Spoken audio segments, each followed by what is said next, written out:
நரேந்திர மோடி அவர்கள் நடந்து முடிந்த மக்களவைத் தேர்தலில் தேசிய ஜனநாயக கூட்டணி சார்பில் 3வது முறையாக வெற்றி பெற்று பிரதமராக பொறுப்பேற்றிருக்கார்.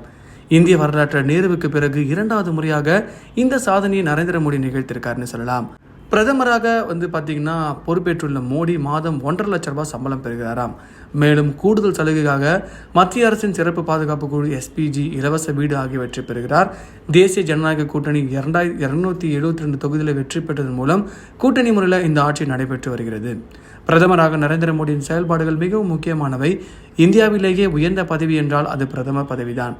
இத்தகைய முக்கிய பொறுப்பில் உள்ள மோடிக்கு ஒவ்வொரு மாதம் அடிப்படை சம்பளம் 50,000, செலவு கொடுப்பனவு ரூபாய் 3,000, நாடாளுமன்ற கொடுப்பனவு ரூபாய் 45,000, தினசரி கொடுப்பனவு ரூபாய் 2,000 ஆகியவை கிடைக்கும்.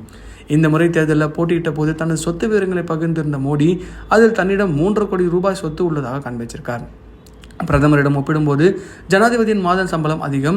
இந்திய குடியரசுத் தலைவர் மாதம் 5 லட்சம் சம்பளம் வரை பெறுகிறாராம். அதே சமயம் இந்திய துணை குடியரசுத் தலைவர் மாதம் 4 லட்சம் சம்பளம் பெறுகிறாராம்.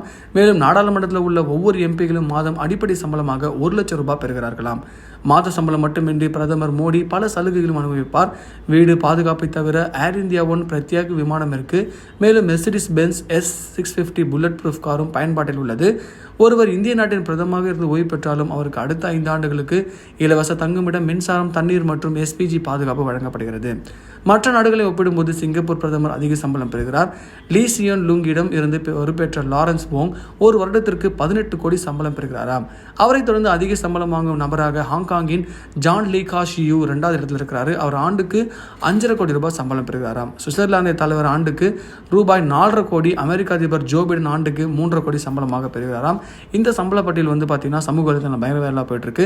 சம்பளம் தாண்டி கிம்பளம் வாங்குவாங்களா அப்படின்னு நமக்கு யோசனை தான் இருக்கு. இதை பற்றி உங்க கருத்தை கமெண்ட் பாக்ஸ்ல பதிவு பண்ணுங்க. மறக்காம நம்ம சேனலை லைக் பண்ணி, ஷேர் பண்ணி, கமெண்ட் பண்ணுங்க, சப்ஸ்கிரைப் பண்ணுங்க.